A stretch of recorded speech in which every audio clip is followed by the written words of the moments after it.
Hello and welcome to Cooking with Common Ground. My name is Dawn Caldwell. I'm a volunteer Common Ground spokeswoman from Edgar, Nebraska, where my husband and I raise our two children, Katie and Emmett, and we also ranch and farm some dryland crop ground in north central Kansas.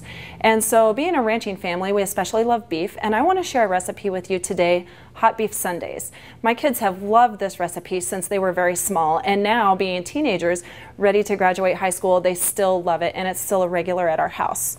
So let's start cooking. The first thing we need is some sirloin cubes, and I put them in correct bite sizes for my large eating kids. You may want to cut yours in much tinier pieces for your family if you have small children. I've heated the skillet to almost 300 degrees, and I've got just a little bit of oil in the bottom of the skillet here. We're just going to dump that meat right in. You can hear the sizzle of the beef.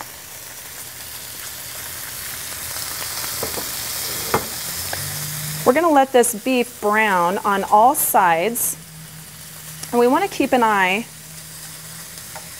and keep stirring it so it doesn't get too brown on any one side, but we do want to be sure that it's cooked completely through.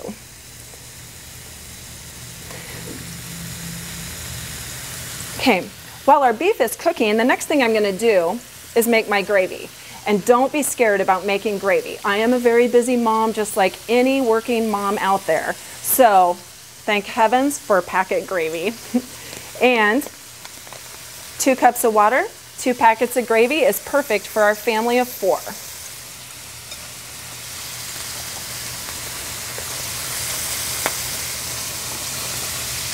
We'll just whisk that up, and then as soon as the meat is cooked on all sides, we'll add the gravy right to the meat in the skillet, and we'll let that simmer together.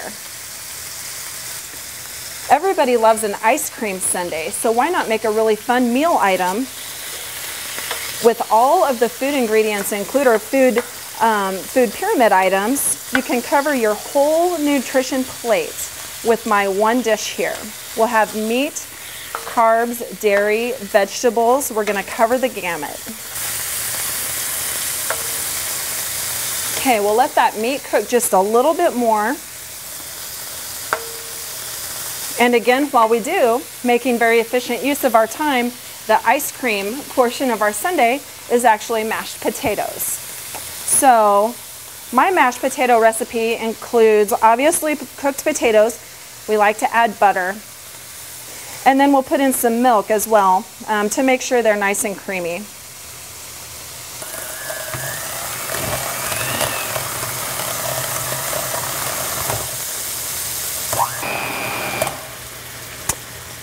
Okay, now that we have our potatoes done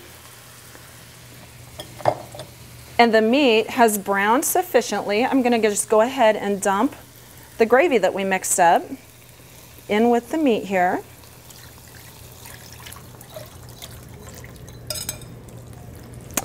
And we're going to let this stir and simmer just until this gravy starts getting thick, because this is our hot fudge portion of the sundae.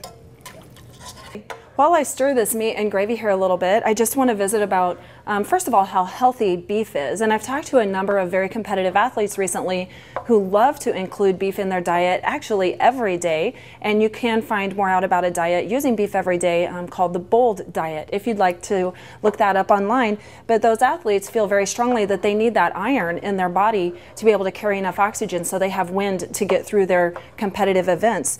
So iron is a very important component of beef, as are zinc and protein, and then a lot of vitamins, especially B vitamins.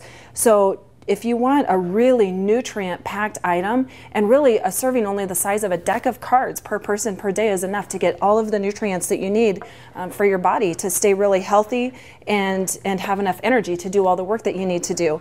Then when we get to tie it together with all these other things, it turns into a really delicious, complete meal here. And of course, having kids, I feel obligated as a mom to include some green vegetables. So once we get this served up, which we're just about ready to do here, normally I would put some steamed green vegetables along the side for my kids. And we really love either broccoli or snow peas. Those are our 2 favorites to have with this. And then maybe a roll on the side. There's nothing better than a roll with some honey or jelly included. Okay. Our gravy is simmering, and so we're going to build a couple sundaes here. And you can either let your kids build the sundae for themselves, which can be very fun, or if they're maybe not quite old enough for that yet, go ahead and make it for them and let them get all excited when you bring the whole big decorated sundae to the table for them. So we put on, for older kids and husbands and moms, a large helping of potatoes, or ice cream if you will. We add on our sauce. Could be fudge, could be caramel, whatever you want to consider it. It is delicious beef and gravy. Then we need the sundae toppings.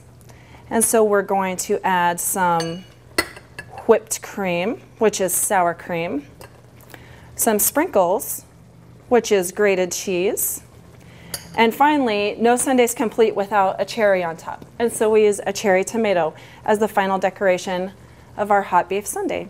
So there is a nice plated one, but for a lot of fun, we put it in an ice cream dish. And this might be for a smaller child who needs a smaller portion, or just somebody that really loves to have fun with their food.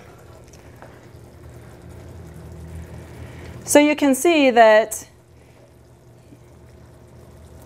even as a farm wife or a farm mom, we have to get a little bit creative with our meals to make our kids want to join us in the kitchen and have fun with their food and eat all of their nutrients like they're supposed to. And our second cherry, and there you are. Hot beef sundaes.